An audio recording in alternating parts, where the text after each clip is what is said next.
Welcome back, YouTube, Spotify fam. What is going on? Welcome to the What's Eating You podcast. I'm your host, Stephanie Giorgio, and I'm a clinical psychologist.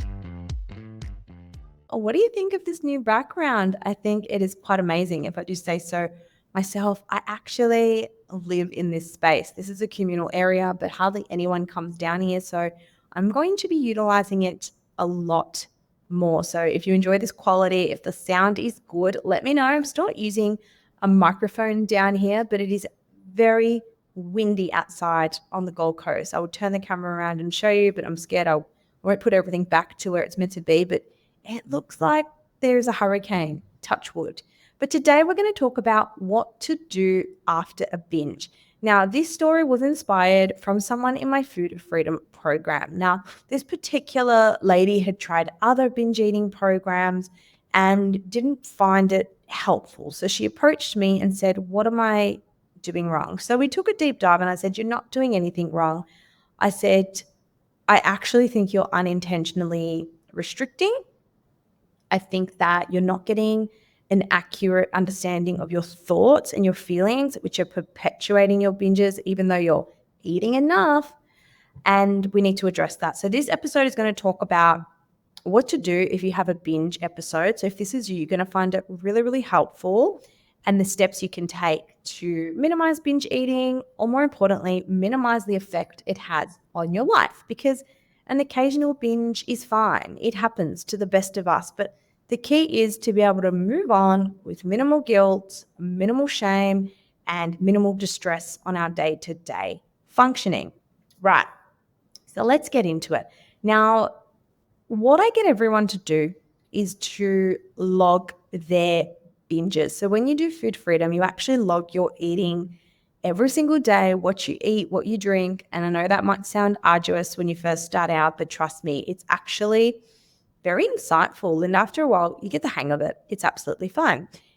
And that includes logging your binges. Yeah, that includes logging what you ate, what you drank, but more importantly, where this happened and your thoughts and your feelings, which many people don't do. When they binge, it's a very blind process. They don't want to revisit it. They don't want to think about how much they ate. They don't want to even just consider it, let alone writing it down. But research shows what we measure, we can manage. So the idea is, if we don't get data on your binges, we can never ever change them. So if you're not logging your binges, this is the first thing you need to do. I know it's uncomfortable. I know it's unfair. I know it's confronting. I know it's embarrassing. Believe me, I know because I've done it, but I've seen absolutely everything. There is nothing I have not seen. So I highly recommend that you do this. I have a free binge tracker. The link's in my profile if you want to use that as a template to write it down. Can you write it in your phone? Yes, but it is better to write it on paper in as real time as possible. That's the first biggest change we made with this lady. Was I said, I need you to log down everything you're eating, everything you're drinking, and log your binge eating episodes, log your thoughts, log your feelings. We need to understand it. So that was the first thing. Are you using your phone to distract from your emotions? Maybe you feel overwhelmed and you just want an escape. Doom scrolling is really common, but it might actually be doing worse for you than it is helping you. That's ADHD, and you're not alone.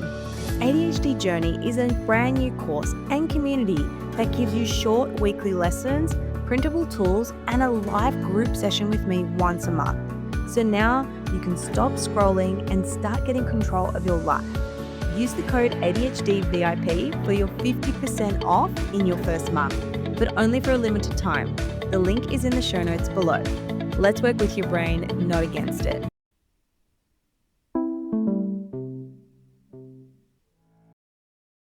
Now, when she logged it, we tracked it back. We tracked it back to the morning, and she had an event to go to, and she was trying on some clothes that she didn't feel comfortable in. And she said, "Do you know what? I'm not feeling good in my body. I don't deserve to go to this party." So her actual trigger, her activating event, it wasn't the piece of cake that she ate later on that night, which Many people will think that's what it is. And yes, a cake can definitely trigger a binge and set you on this episode. But more importantly, sometimes there's subconscious events earlier in the day that's kind of leading you or building you up to have this binge experience. So for her, she was trying on clothes earlier this day. And I know you'll be able to relate to this where you've got an event or you've got something that is going on and you feel like nothing fits. You feel like, oh my God, my jeans are so tight. Oh my gosh, I can't wear this. What are people going to think of me? People at the party are going to notice I've gained weight. And all of a sudden you feel awful. You feel hopeless. You feel like a failure. You say, what's the point of even going? And before you know it, your life starts to become very marginalized around your body weight, shape, and size. And this is what an eating disorder starts to look like, is when your life, your pie chart becomes very minimal because it's surrounded by your body weight, shape, and size and your relationship with food. So she's trying on the clothes, she's feeling horrible, and this is her inner dialogue. People are going to notice I've gained weight. What's the point going? I don't have any control. I don't fit into anything. I might as well just binge later. What's the point? Now, mind you, this lady had a secondary perfectionistic situation going on. And this is what I picked out. I said, listen, I think the reason that you haven't had the success you've wanted from previous programs is only because you've been really perfectionistic. You've really made your eating quite perfectionistic, quite rigid. And when you're not sticking to that, that's when you're binge eating. And I said, we need to address the perfectionism because I think it's like this secondary kind of virus thing that's hanging around that we have to address because personality traits and perfectionism and rigidity around food are really important to address when it comes to eating challenges. But the problem is a lot of like programs and nutritionists are amazing. And don't get me wrong, there's so many amazing people that can help you. It's harder to get to the deeper psychological stuff unless you have something personalized as well. And this is personalized. I look at people's food logs every single week, so it's tailored to you. So she ended up going to the party and she wasn't in a good state. As you can imagine, the vibes were not there.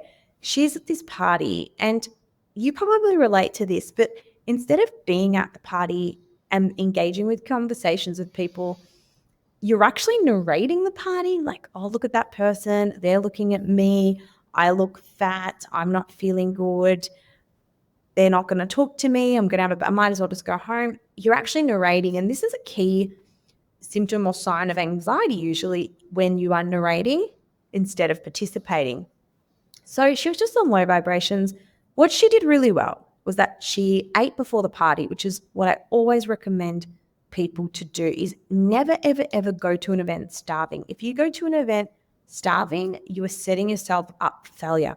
You're setting yourself up to binge. You're just not going to have a good time.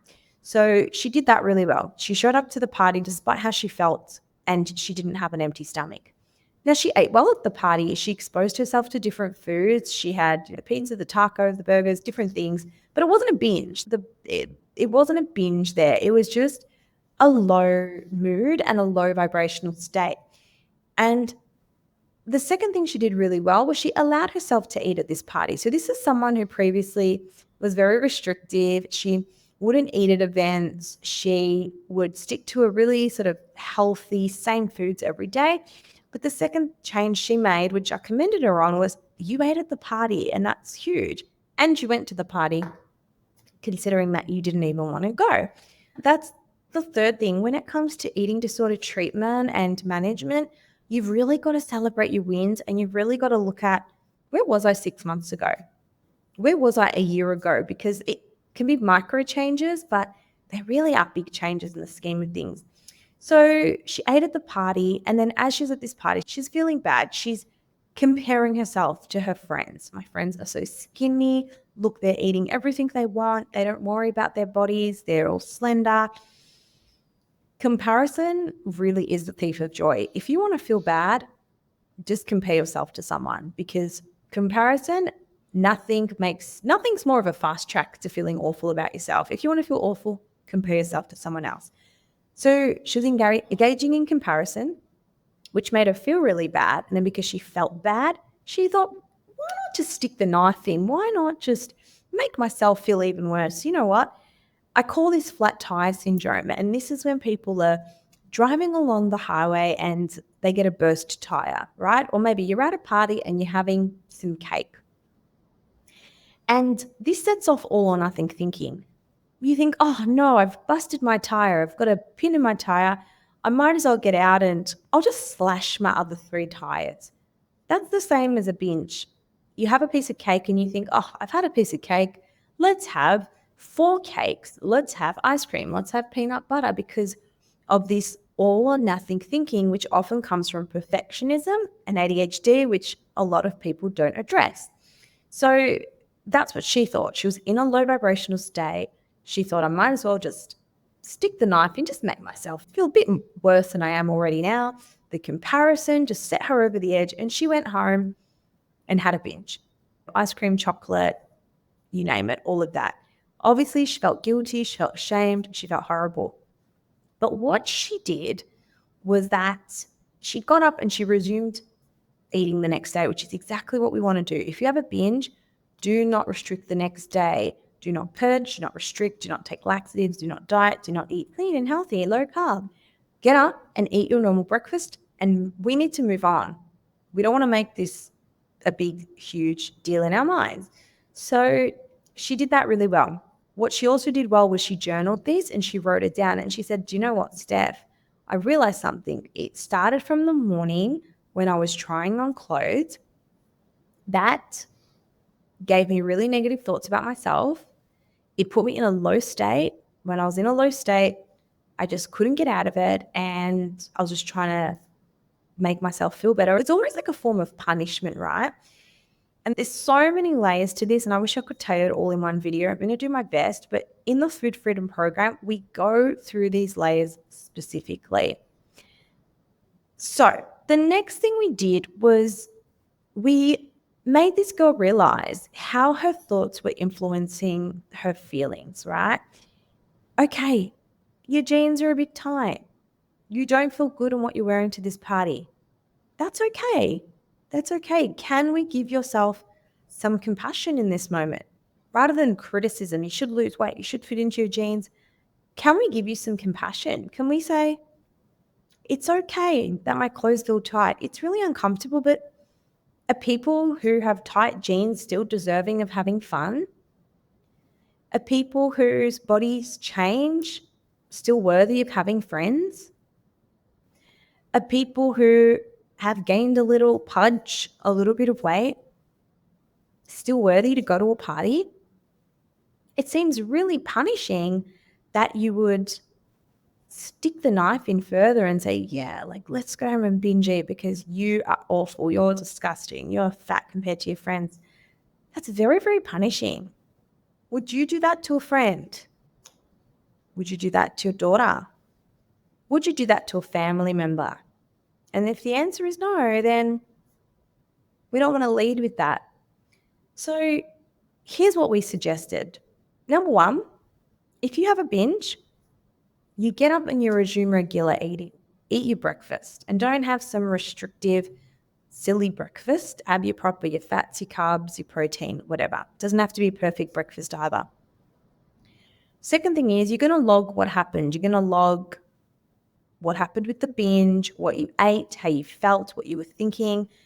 Where did this stem back from? Was it a build-up? Did it happen from the morning? Just like she did. And we identified it was from trying clothes on in the morning. Now, we're really going to start to challenge these beliefs. So her beliefs were like, people are going to notice I've gained weight. And I said to her, how did the party go? It was fine. People spoke to me, caught up with friends. I said, did anyone comment on your weight gain? And I do it like this because remember, your perception of yourself is not necessarily how other people think about you. Your perception of yourself is not necessarily how other people think about you. You don't get to decide what people think about you. You could be someone else's dream body. You could have someone else's dream life. So you don't get to decide what people think about you. So you might as well think good things about yourself and think that other people are thinking the best about you. This is a game changer, right? I used to think that everybody was staring at me in the gym because I looked like I didn't know what I was doing. But you know what I started saying to myself? People are looking at me because they're like, wow, like, look at that girl training all by herself. She's so brave. And I started telling myself that everyone else in the gym had social anxiety and it wasn't about me. So remember, you're in control of your perception. Now, the third thing we did is help this woman realize that body image is a fluctuating construct, and there's going to be days where you feel good in your clothes. There's going to be days where your clothes feel a bit snug, but it's okay. You're still worthy. You're still a person, and you can still have fun at events. But it's not the tight clothes that are the problem, because let me tell you something. I guarantee you, if her jeans fit differently, she'd be critical. Why aren't I smaller? Think about the time you were smaller. Were you less critical of yourself? Probably not, because every level has a new devil. So the work for this lady, it really is in about accepting where she's at with kindness and compassion, but seeing that she is a healthy person living a healthy life. She goes to the gym. She's got a relationship. She's a nice person. Your jeans are a bit snug one day. So what? Are you going to let that ruin your night? Now, I know this is hard, and I know this is easier said than done, and I know what it's like to feel this way. But the point is, you've got two choices. Speak badly to your body, criticize the jeans, feel like death, go to the party, have a bad time, binge eat, punish yourself. Or be like, my clothes are a bit snug, it's not ideal, it's okay. I'm healthy, I'm happy, I'm enjoying my life. People don't like me because of my weight. My partner's not with me because of my weight. None of my friends have ever commented on my weight before. I'm sure there's other people at the party that feel the way I do. But let's just go to the party and see how other people are feeling. So see how I narrated that differently and took the focus off myself? I guarantee you, if you start to reframe these thoughts, your feelings are going to lift. Your feelings are going to feel lighter, more in control, and easier to manage. And then you're less likely to have self-destructive behavior such as binge eating. And the more you practice this with your thoughts, the less and less frequent, intense, and distressing your binges are going to become. And soon you won't even need them, because the way you manage your thoughts is also going to manage your emotions, and you'll no longer be reacting to negative events, thoughts, and feelings with binge eating, because those feelings aren't going to be there to manage. If you need help with binge eating or purging or your relationship with food, make sure you book a free one-on-one call. The link is in my profile. And I want to thank you for being here today. If you found this useful, please leave a review or leave a comment on YouTube. I'll see you next time. Did you know by taking 2 seconds to leave a rating or a review, you help me get the podcast out to more listeners just like you who could really benefit from the information? I appreciate all your support and thank you for tuning in.